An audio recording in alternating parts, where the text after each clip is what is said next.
How has working on your Beauty with a Purpose project changed the way you see your role as a woman in your community and in the world?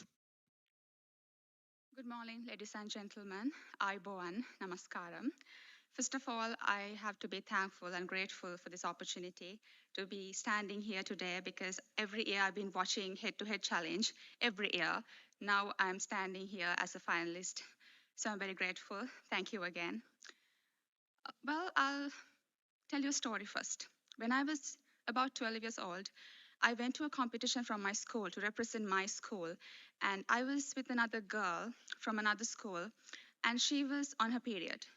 And then she wanted to go to the washroom to change her napkin. And then I asked, okay, why don't you go and do it before the competition starts? She said, I only have one.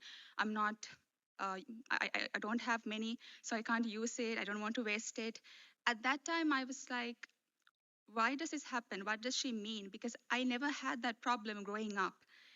And then I did my research in the university on the criminalization of marital rape in Sri Lanka because it is not criminalized yet, like in many other countries, and that's a problem. I wanted to investigate the connection between the level of awareness women have about their women's rights and the process of criminalization because I believe in order to speak up against this violence, you have to have a knowledge about your rights. Other than that, you don't have any sort of opportunity to talk about it.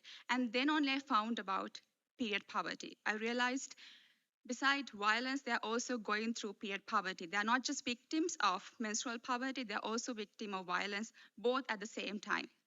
So I started my project after that. And then I realized I started this project to give back, but I'm also receiving something back. This is just purpose giving back and forth. And I have helped over 10,000 women and girls. And I help them through donations by providing sanitary products, not just biodegradable pads, non-biodegradable pads, it's also reusable napkins so that they have a sustainable solution.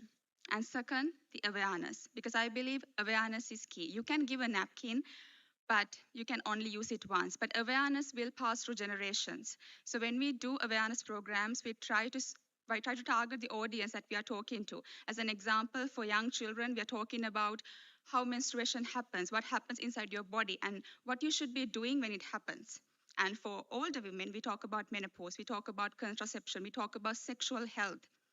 Because I believe when it comes to awareness, it has to be suitable with the audience as well. And then the third thing is policy recommendation. Time. In Sri Lanka, the rate on sanitary napkin is 51%, and we had to reduce it. So I met the prime minister of my country to talk about it. At the end of the day, I realized by trying to give them something, I also received a sense of purpose. And I no longer believe that Time. women should be limited to things like this. They should have a voice to talk about these things and bleed with dignity. Thank you so much.